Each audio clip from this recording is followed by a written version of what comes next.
Welcome to Toffee TV. This is the Everton News Daily. The day is here. It's happened. The man has been appointed. Ronald Koeman has took over at Everton Football Club. He signed a 3-year deal. He's brought his brother Aaron with him. He's brought his fitness coach Jan Klutenberg. I think that's how you say it. And they've signed for 3 years. As you can see, I am wearing the orange of Holland or the Netherlands in respect for our new manager.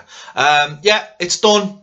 Some nice pictures of him, which looks suspiciously like he was on holiday somewhere, like they were taken maybe last week. So yeah, it's done. It's signed. It's sealed. He's the new Everton manager. He's done an interview already, which, courtesy of EvertonFC.com, they've allowed us to put on this very YouTube channel, our very own YouTube channel. So it's there. Go and watch it. 3 minutes where he outlines slightly what he wants to do in the future. He basically says he wants to take Everton back to its past glories, if that's possible. We certainly hope so, because that's why you're here, Ronald. He says the fans are great. It's great coming to Goodison. They didn't come much last season.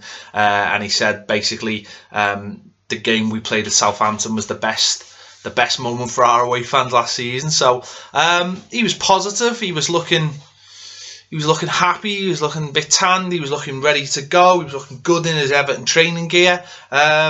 So we've put it to bed. It's happened. We've done it, and we go from here. A lot of people, getting worried. I don't know why you were getting worried. I don't know why you were getting stressed. We did basically say last week it was all done and dusted, and it was just a case of probably getting back from holiday and getting a couple of things signed and a couple of legal things and all that nonsense, and just that kind of thing. And again, no rush, no panic from the club itself. That's what I'm taking from this whole thing. There's no panic.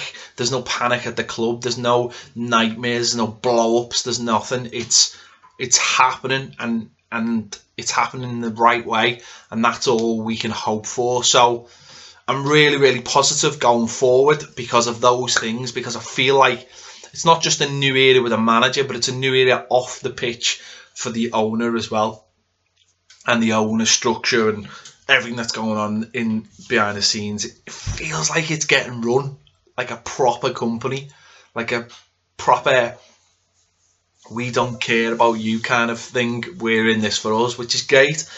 People's heads are falling off all over the place about this. Why would he leave Southampton to come to Everton, they ask?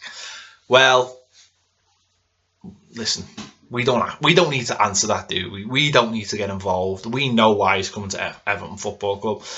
The next thing will be players. We've talked about in the last few days, goalkeepers. And listen, I honestly think he's probably already got his list. I'm sure he was behind Darren Gibson signing a new contract, players Leon Osman-Pinar and Tony Hibbert leaving the club. So I'm sure he's already got that list and he's already on the hunt for those players, which is absolutely brilliant news, absolutely positive news. And I think just because he was appointed today, as I've already said, listen, I think he's probably been the manager of Everton Football Club for over a week now and has already been putting things in place. I'm sure things will happen quite fast now. He's probably got the luxury of that the European championships are going on, and he can sort of do things behind closed doors without the eyes of the media on him, which is a really good thing, a really positive thing. He can just get on with it without all that scope being on him. He's a little side story at the moment, to be fair. It's all about the Euro, so that's really positive, I think. And listen, I'm not expecting too much too quick. He's got to come in, he's got to assess what's happening. He's got to look at the squad. He's got to look at the squad from the outside, because he's not going to be with them for another 3 weeks or so. So he's got to look at them from the outside and see what he thinks he needs to make them a better team. And then he's got to, whatever he brings in, he's got to merge those talents or that system or whatever into what we've already got. He's got to sit down with the defenders and the midfielders and the whole team and start working out how to defend again. But I don't think that's going to be too much an issue, because I think we've got players who do want to do that, and that was taken away from them by Roberto Martinez. So I'm not expecting too much too quickly, as in players, or even when we get into the new season, about things being radically different. As I think things will be different from the way we play, but just I'm not expecting too much too quick. I think this will take a little bit of time to get something sorted, but it starts today. As far as we're concerned, as fans, I suppose what we've got to do now as fans is just back them and be positive, and not expect too much too quick, and expect all these amazing signings, because I know all this money talk is getting exciting, but on the scale of things, 100 million doesn't actually get you much. So you've got to think about that and think about who you bring in best. But listen, look at the job he did at Southampton. He lost players and he brought players in. That for less money, and seemed to be better than those players. I think his win rate at Southampton was 47%, which is absolutely fantastic in the Premier League. So if we can get a bit of that, that'll be amazing. So it starts now. The revolution starts now. Another thing, Everton put the little picture on, like, welcome Koeman, and it had the skyline of Liverpool. A few people getting a little bit excited, putting two and two together. Oh, waterfront stadium. Yeah, we'll wait and see on that one. I'm sure things are happening off the pitch on that as well. We'll wait and see on all that. But it's positive. It starts today, and obviously that's the main thing in the news today. There's not much else, as you'd expect. There has been talk.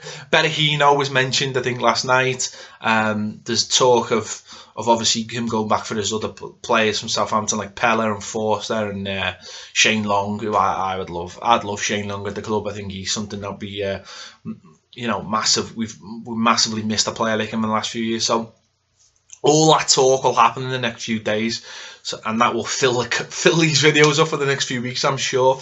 But slightly turning our attention away. Obviously, the European Championships are still very much ongoing, coming to the end of the first round now. All our players have been involved or not involved, one way or another. Yesterday we've seen, obviously, Ireland, Seamus Coleman, James McCarthy, Ed McGeady got on the pitch. Slightly different fortunes for some.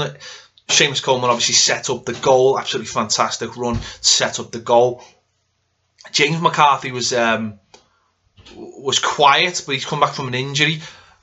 But he was absolutely destroyed again by the Irish media, the Irish TV guys. Eamon Dunphy just hates him. There's some YouTube clips of that. I'll make sure I'll put them on Toffee TV. I put them on quite late last night. Basically saying James McCarthy got Roberto Martinez the sack. Eamon, you're an idiot. You are an absolute idiot. The only person who got Roberto Martinez the sack was Roberto Martinez. They just seem to have it in for him. They just hate James McCarthy. No matter what your opinion is of the guy, these people just seem to hate him. Like, they put him on a perch like he should be Roy Keane. Or maybe he should be Roy Keane, but he's been injured and he's coming back from an injury. So they hate him. As I say, I'll make sure I'll link that YouTube clip. As I say, Seamus Coleman set up the goal, and Aidan McGeady just tried to do all mad step overs and stuff. Yeah. The other player to play last night was Romelu Lukaku.